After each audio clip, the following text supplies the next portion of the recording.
What's up, traders and money makers? So a lot of people think that God wants you to be poor. They think that money is the root of all evil. However, the Bible actually says that poverty is dangerous. I used to struggle with this until I realized that God gives us a literal blueprint for wealth, not for greed, but for freedom and legacy. Today, I'm breaking down the 5 specific Bible verses that I used to create wealth, that changed how I trade, how I run my businesses, and how I built the foundation for generations to come. And so with that, let's get to work. And the first verse is Proverbs 13:11, and it states, "Dishonest money dwindles away, but whoever gathers money little by little makes it grow." Now, when it comes to options trading, everybody wants the lottery ticket. Everybody wants to do like 1,000% overnight. But that is dishonest money to yourself because you didn't earn it with skill. You earned it with luck, and luck dwindles away. A much wiser way to look at your goals with trading is to take whatever your big goal is and to break it down into small steps so that you can gather, as the verse says, little by little. And so an example of this is I have a goal for this year to hit $1 million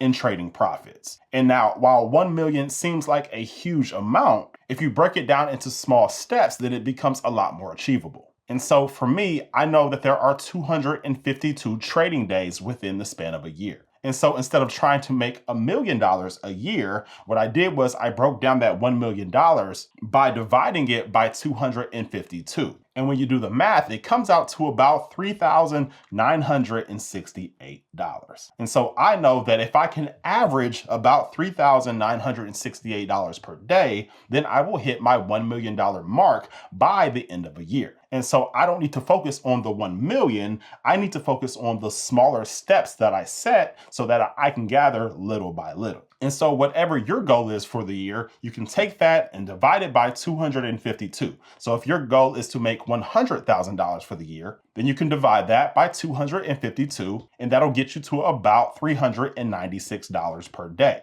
And so then you will make that $396 per day your daily goal instead of thinking about the $100,000. All right, but I'd much rather make $500 a day every day than to get a lump sum of like $10,000 at once and lose it all the next week. We build wealth brick by brick, and that is exactly how you keep it. Verse number 2 is 2 Corinthians 9:6, and it says, "Remember this, whoever sows sparingly will also reap sparingly, and whoever sows generously will also reap generously." Now, with this verse, we could dig really deep into tithing, but I'm going to save the tithing talk for my very last verse, which is my favorite financial verse in the entire Bible. All right, so I'll save that talk. However, this verse also kind of touches basically on being willing to put in the work and investing in yourself. All right, if you are afraid to invest in yourself, whether that's coaching, education, your tools, whatever it is for your trading journey, then you're pretty much going to get out whatever you put in. You cannot expect to make thousands of dollars with about $100 worth of effort. You have to sow into this market in order to reap the profit. And so one of my favorite is this: your outcomes are a lagging measure of your habits.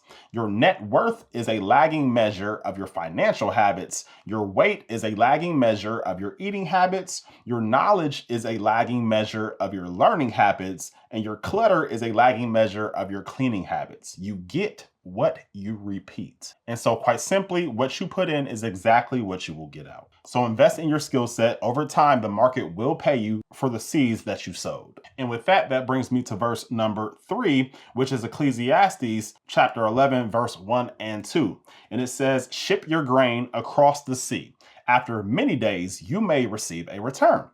Invest in 7 ventures. Yes, in 8, you do not know what disaster may come upon the land." And so diversification is not just something that wise investors tell you to do. It's quite literally a skill that the Bible preaches about. The Bible tells you, hey, do not go all in. All right. You don't know if Bitcoin will crash like it is now. We do not know if your favorite meme stock will crash. We don't know if tech will crash. We don't know if real estate will crash. And that is why we invest in 7, yes, in 8 different ventures, so that when something does happen to one of them, you are still in great shape. And this is why I always trade multiple different tickers, because we never know what will happen to one company. And so you want to always make sure that you are very well diversified. No matter how much that I love a company, I try to make sure that no single company is ever more than 10% of my total account value, no matter how bullish I am on it. Verse number 4, Deuteronomy 8:18, and it says, "But remember the Lord your God, for it is he who gives you the ability to produce wealth, and so confirms his covenant, which he swore to your ancestors as it is today." You know, the problem with a lot of people today is they give themselves way too much credit. No, God didn't physically hand you the money, but he gave you the ability to earn the money. He gave you the brain and the desire and the want to learn how to trade options. He gave you the drive to start that LLC. He put you in a position to get that raise, to get that job, to get that promotion. Anything good you have came from him. Now, God gave you the power to be ambitious. It's a gift. Using your brain to trade and to start new businesses is how you honor the gift that God gave you. Being broke doesn't help anyone. You just need to remember and give thanks to the one who gave you everything that you have. Now, before I get to my favorite verse, I actually want to share a verse that one of my community members shared today. You can see it just says just 5 hours ago, and how interesting that he shared this today on a day that I already planned on making this video. But of course, God works in mysterious ways. But we have this section in the community where I kind of list off my favorite wealth scriptures. And Bruce here says, actually, the whole Bible is about prosperity. It took me 50 years to clearly realize this. Even salvation requires a decision to prosper. Come out of the kingdom of darkness and into the light. Our Father is so rich, it even says in the Bible that Jesus had to become poor so that we could be rich. That pertains to him coming down on earth to die upon a cross. When we see him again, we'll see him in royalty garments. Anyways, here's my scripture pertaining to wealth. 2 Corinthians 8:9, "For you know the grace of our Lord Jesus Christ, that though he was rich, yet for your sakes he became poor so that you might become rich." And Bruce, how timely of a verse. And this is just another verse that shows that Jesus did not make these sacrifices for us to struggle. He wants us to prosper. And if we are disciplined, we will do just that. But that actually brings me to one of my favorite verses, which is Malachi 3:10. And it says, "Bring the whole tithe into the storehouse, that there may be food in my house. Test me in this, says the Lord Almighty, and see if I will not throw open the floodgates of heaven and pour out so much blessing that there will not be room enough to store it." Now, this verse is literally God saying, hey, if you do this, I will do this. All right. And whenever I talk about this verse, I always kind of like to break it down like I would a company. Want to break down the fundamentals of this verse. All right. And so the first part, it says, bring the whole tithe. So the tithe is 10%. All right. It's not a few dollars here, a few dollars there, or however much you're feeling in your heart at that time. A tithe is 10%. That's it. Okay. And he says, bring that to my storehouse. Then the second part, he says, test me in this. And that's probably why this is my favorite verse, because this is the only verse in the entire Bible where God tells you, not questions you, not ask you, there's no question mark here. He tells you to test his power. Now, please imagine the creator of the entire universe telling you to test his powers for your good and you not obeying the instructions. Forget whatever your biggest loss is with trading and in the stock market. That would be your biggest loss. That would be your biggest L. All right. But he says, test me in this. So he's telling you to test his powers. And then the third part, he says, see if I will not throw open the floodgates.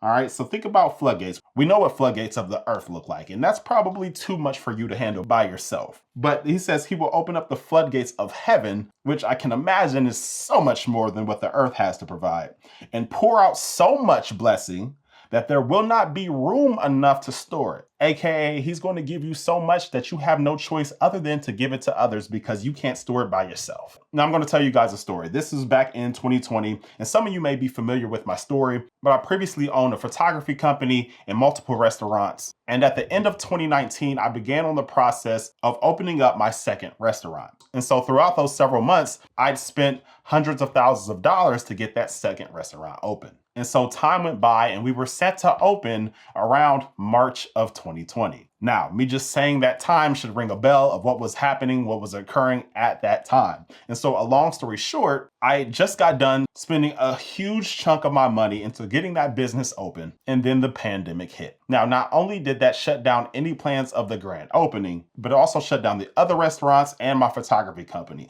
essentially taking my income to zero.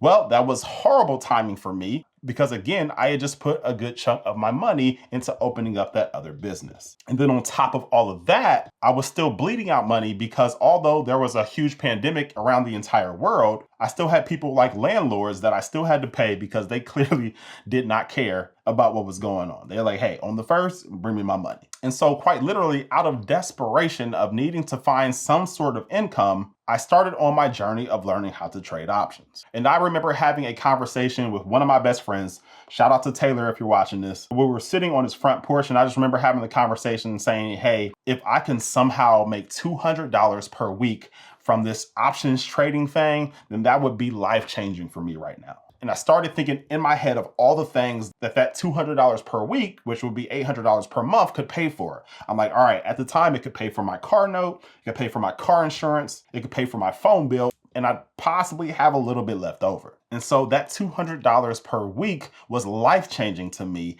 at that time. Now, since then, I became a faithful tither. Okay, I decided that, hey, I don't care how much money I make, I am going to tithe my whole 10%, if not more. I don't care if I make $1 billion. If I make $1 billion, then that's $100 million that I will be tithing and giving back to Christ. And when he says we'll pour out so much blessing that there will not be room enough to store it, I can honestly tell you that that is 100% true. The amount of wealth that I've come across in the last year or so is mind-boggling. And I don't even have to talk about the last year. Within the last 5 days of today, which is February 13th, when I am recording this video, in the last 5 trading days, I've made $30,000. Okay, this week from Monday to Friday, I generated $30,000 of realized profits from the stock market, from the exact same device that just 6 years ago, I was hoping and praying would make me $200 per week. And now,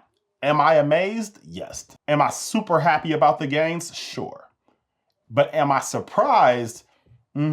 Not really. Why am I not surprised? Well, in this verse, he quite literally tells you what he will do. He says, bring the whole tithe. I did that. He said, test me.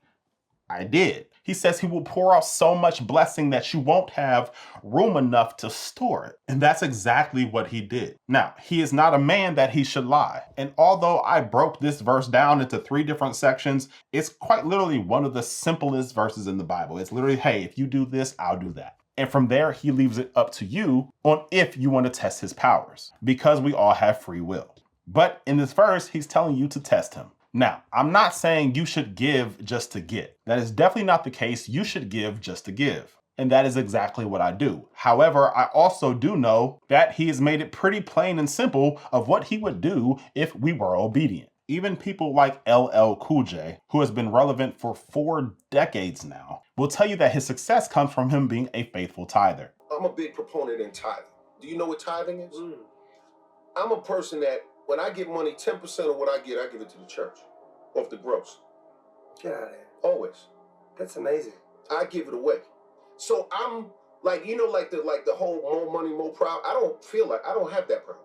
You can give me as much money as you want because I'm going to give some away. And so I say all that to say this. If you haven't tested God and you're not where you want to be, why not give it a shot? Doing the same things over and over and over again while expecting a different result is the definition of insanity. So why not try something new? Why not try him? He's told you to, and see what changes that will bring to your life. But ladies and gentlemen, let me know if any of these verses connected with you. And I would love for this video to get as many views as possible. However, if it impacts one person, if it changes one person's life, if it helps one person move differently, then I've done my job. And I just want to know how effective this video was. And so if this impacted you, then type in the comments impact so that I know. But you all stay blessed, and I will see you on the next one.